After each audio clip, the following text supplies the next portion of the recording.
Sir, কি charge আনা হয়েছে আপনার উপর? আপনার মতো একজন পলিটিক্যাল লিডারকে কেন গ্রেফতার করা হচ্ছে? আমি কখনো অন্যায় করিনি, ন্যায় করেছি। উপরওয়ালা আমার জীবনটা এত মানুষের ভালোবাসায় জান্নাতের মতো বানালেও কিছু মানুষ সেটা নরক বানিয়েছে। তাই পুড়ছি আপনাদের সামনে, আপনাদের হয়ে নরকে।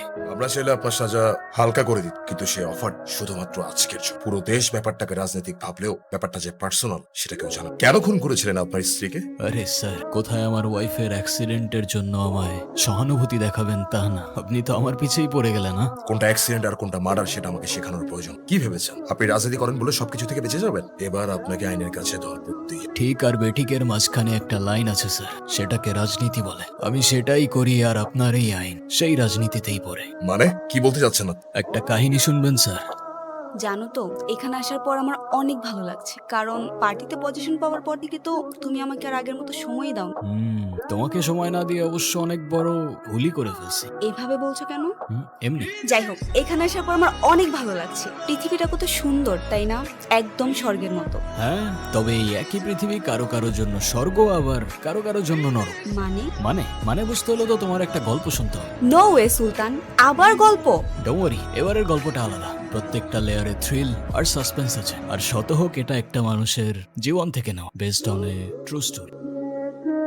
এই যে, কি খবর মিস্টার সিরিয়াস? কেমন আছো? ভালো। আমাকে জিজ্ঞেস করবে না আমি কেমন আছি? না, কেন? আচ্ছা, ব্যাপার না, চলো ঘুরতে যাই। আরে আমি তো তোমাকে আগেও বলছি আমি ওরকম না, আর আমি তো তোমাকে ভালোবাসি না। কতবারই তো বলছি তোমাকে, আমাকে বিরক্ত করো না প্লিজ। আরে তোমার সমস্যা কি? তুমি সবসময় এরকম রোবটের মতন থাকো কেন? কারণ আমার লাইফটা রোবটের মতো। শোনো, মানুষের লাইফে সবচেয়ে ইম্পর্টেন্ট একটা জিনিস হচ্ছে সময়, সেটা নষ্ট করা উচিত না। এই সব ছেলেদের আমার খুব ভালো মতো চেনা আছে, সবগুলো একই রকম। তাই? তুই তাহলে ট্রাই করে দেখ। আমি আমি কেন ট্রাই করতে যাব? তাহলে দম না থাকলে এসব লেকচার ছাড়তে এসো না বন্ধু। ওকে, ওয়েট, চ্যালেঞ্জ অ্যাকসেপ্টেড। এখানে এখানে এখানে দিব দিব দিব, সবাইকে দিব। ওয়েট করো, ওয়েট ব্রাউনি, করো। ব্ল্যাকি, অস্কার, কি করছো তোমরা? আপনি আমি ঐশী, আপনি খাওয়াচ্ছিলেন ওদেরকে? এখান দিয়ে যাচ্ছিলাম, ওদেরকে দেখলাম, ভাবলাম কিছু খাবার খেয়ে যাই। Thank you. Thank you. Okay, এগুলো ওদের জন্য। হ্যাঁ, আমি তো ওদের প্রতিদিনই খাওয়াই। কি যেন নামে ডাকছিলেন ওদেরকে? ও, ওর নাম ব্রাউনি, ব্ল্যাকি আর অস্কার। বাহ, কিউট তো ওরা। ওরা অনেক বিশ্বস্ত হয় জানেন। হ্যাঁ, লয়ালিটি শিখতে হলে তো ওদের থেকেই শেখা উচিত। একবার যাকে আপন করে নেয় ওরা শেষ পর্যন্ত ভোলে না। রাইট। আপনাকে কোথায় যেন দেখেছিলাম, আপনি আমাদের ইউনিভার্সিটি স্টুডেন্ট না? হ্যাঁ, আপনি কোন ডিপার্টমেন্ট? English department. আপনি? Political science. Political science. Impressive. আপনি ওদেরকে খাবার খাওয়ান, এটা দেখে আমার খুব ভালো লাগছে। আপনি ভালো মানুষ, আর ভালো মানুষদেরকে আমি গিফট দিই।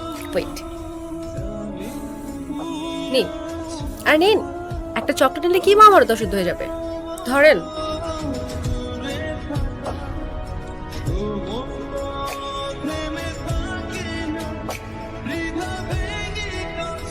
হাই।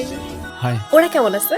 ওরা কারা? ওই যে ব্রাউনি, অস্কার, ওরা। ও আচ্ছা, ওদের কথা মনে আছে তোমার? আমি একবার যাদের মনে রাখি তাদের কখনো ভুলি না। আমি আজকে আবার আসতে পারি ওদের সাথে দেখা করতে? হ্যাঁ, শিওর, অফকোর্স। তাহলে যাই, আমার ক্লাস আছে, আজকে দেখা হচ্ছে। ওকে, বাই। ব্রাউনি, কি দেখছো?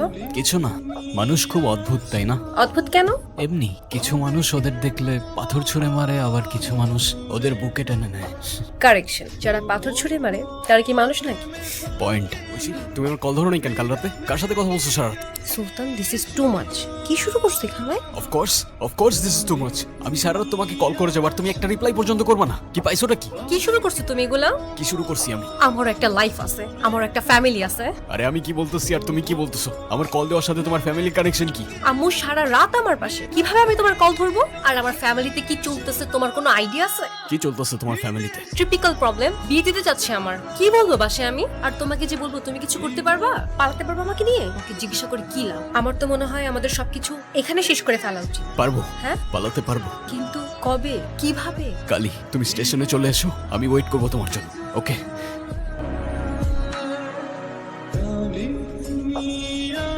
ওকে, ট্রেন কখন আসবে আমাদের?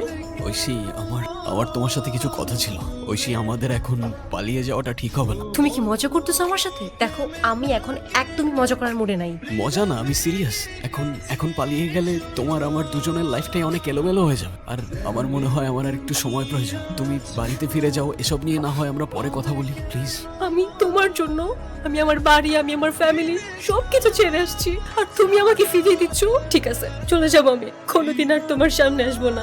ওই মুহূর্তে প্রচন্ড মায়া হচ্ছিল আমার ওর জন্য। ভাবছিলাম ওর সাথে পুরোটা জীবন কাটিয়ে দিলে ক্ষতি কি। ভাবছিলাম ওকে চিৎকার করে ডেকে বলবো চলো অনেক দূরে পালিয়ে যাই। তবে যখনই ওকে ডাকতে যাব ঠিক তখনই। এই তোর নাম নীরব না? না স্যার, আমি সুলতান। এই চল চল, নিয়ে চল রে। স্যার আমি কিছু করি নাই তো স্যার। স্যার আমার ঐশীর সাথে কথা বলতে হবে স্যার, আমাকে ছেড়ে দেন, আমি নির্দোষ স্যার। চলো চলো, নিয়ে চলো রে, অনেক কষ্টে পাইছি শালা। স্যার স্যার আপনাদের কোথাও একটা ভুল হচ্ছে স্যার। আরে কি করছেন আপনারা স্যার? আপনাদের ভুল হচ্ছে স্যার, আমার ওর সাথে কথা বলতে হবে স্যার, প্লিজ। ঐশী, ভাইয়াকে দেখে মনে হচ্ছে অনেক রোমান্টিক। তা বিয়ের পরে এত রোমান্টিক হয়েছেন নাকি তার আগে থেকেই? কি হলো বলো? আসলে আমি বেশ কয়েক বছর অস্ট্রেলিয়াতে ছিলাম, তবে 4 বছর রিলেশনশিপের পরে যেহেতু বিয়ে, রোমান্স তো থাকবে। কি বলো? কি বললেন আপনি? 4 বছরের রিলেশনশিপ মানে? এই কে ভাই, কে তুমি? ঐশী তুমি কিছু বলতেছো না কেন? 4 বছরের রিলেশনশিপ মানে কি? আমি কি ছিলাম তাহলে? হ্যাঁ ঐশী কেই ছেলে? জানি না, আমি কিভাবে বলবো, আমি চিনি না। চেনো না মানে? তুমি আমাকে ভুলে গেছো? হ্যাঁ কি বলতেছো তুমি? আরে কি বলতেছে? আরে ও আমাকে চিনতেছে না। আজব। চল। ওদের 4 বছরের রিলেশনশিপ কিভাবে? হ্যাঁ আমি ছিলাম না 2 বছর। ওদের 4 বছর রিলেশনশিপের পর বিয়ে কিভাবে হয়? বোঝা আমাকে। তোর সাথে ওই ইনসিডেন্টটা না হইলে অনেক কিছু অন্যরকম হইতো, but accident is accident, right? সুলতানের অ্যারেস্ট কোনো অ্যাক্সিডেন্ট ছিল না। সবকিছু প্রি প্ল্যান করা ছিল, আর যতক্ষণে আমি সবকিছু জানতে পারি ততক্ষণে অনেকটাই দেরি হয়ে গিয়েছিল।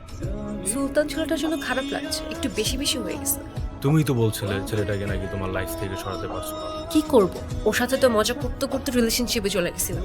এদিকে রাফাতের সাথে অলমোস্ট 4 বছরের রিলেশনশিপ, কিছুদিনের মধ্যেই অস্ট্রেলিয়া থেকে চলে আসবে। এর মধ্যে যদি সুলতানকে না সরাতাম, রাফাত আসলে কি অ্যান্সার দিতাম আমি? Fair enough. হ্যাঁ, কিন্তু তাও ছেলেটার জন্য খারাপ লাগতেছে। শত হোক ভালোবাসতাম আর কি।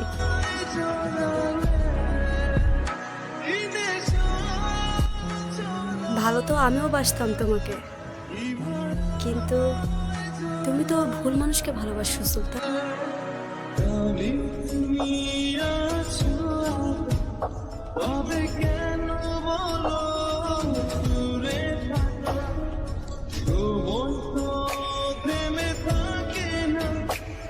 সুলতান তুমি? এখন চিনতে পারছো? তখন তো চিনতে পারছিলে না, ভুলে গিয়েছিলে। না মানে? ভুলতে পারবে না, ভুলতে দেব না। যে নরকের খেলা তুমি আমার সাথে শুরু করেছিলে তার শেষটা আমি করব। আজকে থেকে প্রত্যেকটা দিন, প্রত্যেকটা মুহূর্ত কাউন্ট করতে থাকো, কারণ এবার তোমার নরকে যাবার পালা।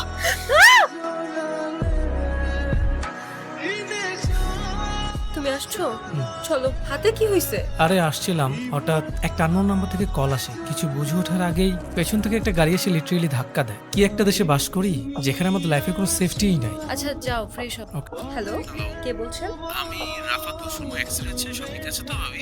হ্যাঁ, সব ঠিকই আছে, ব্যান্ডেজ করে আসছে, তেমন কিছুই হয়নি। করিনি তাই হয়নি, বলে আজ আর বেঁচে ফিরত। মানে? হ্যালো, কে? যে ভাবছো ঠিক সেই ছিল, এবার নরকে যাবার পালা।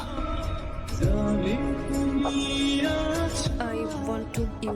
দেখো, এভাবে চলতে পারে, এভাবে আমি বাঁচতে পারবো না। আমাদের একটা সলিউশন করা উচিত, please. Can we meet? Sultan, I am sorry, আমি তখন বুঝতে পারছিলাম না কি করব, কিন্তু এখন এসব আতঙ্কে আমি থাকতে পারছি না। তুমি তো আমায় ভালোবাসতে, প্লিজ মাফ করে দাও। যা হয়েছে তা তো বদলানো সম্ভব না। দরকার হয় একটা বাজে স্বপ্ন ভেবে সবকিছু ভুলে যাও। ভুলে যাব? কিভাবে ভুলে যাব? তুমি আমার সাথে চিট করতে পারলা কিভাবে ঐশী? তোমার জন্য আমার ক্যারিয়ার, লাইফ, স্টাডি সবকিছু শেষ। চাইলেই কি এত সহজে ভুলে যাওয়া যায়? আমি তোমাকে মাফ করতে পারবো না ঐশী।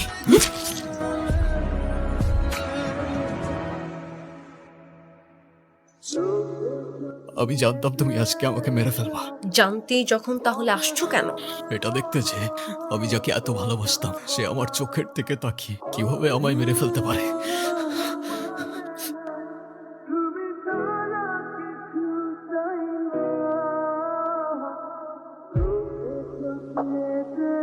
কেউ কিচ্ছু জানবে না, তুমি চলে যাও। আমার তোমার প্রতি আর কোনো অভিমান নাই, চলে যাও তুমি।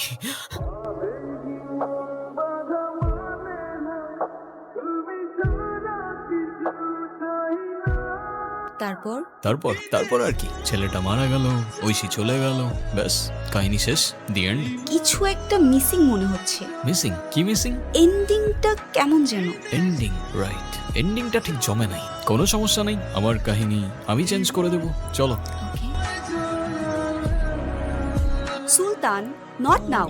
তুমি তো জানো সিগারেটের ধোঁয়ায় আমার ব্রিদিং প্রবলেম হয়। আচ্ছা ঠিক আছে, এন্ডিংটাই কি মিসিং লাগছে বলো তো? ছেলেটা তো বলেছিল এবার মেয়েটা নরকে যাবার পালা, কিন্তু মেয়েটার তো কিছুই হলো না। কে বলেছে কিছু হয়নি? বলো কি বলতে চাও। দেখো, যা কিছু হয়েছে তা তো বদলানো সম্ভব না। দরকার হয় দুঃস্বপ্ন ভেবে সবকিছু ভুলে যাও। ভুলে যাব? কিভাবে ভুলে যাব আমি? তুমি আমাকে চিট করতে পারলা কিভাবে হইছি? হ্যাঁ, তোমার জন্য আমার লাইফ, ক্যারিয়ার, স্টাডি সবকিছু শেষ। চাইলেই কি এত সহজে ভুলে যাওয়া যায়? তোমাকে আমি মাফ করতে পারবো না ঐশী।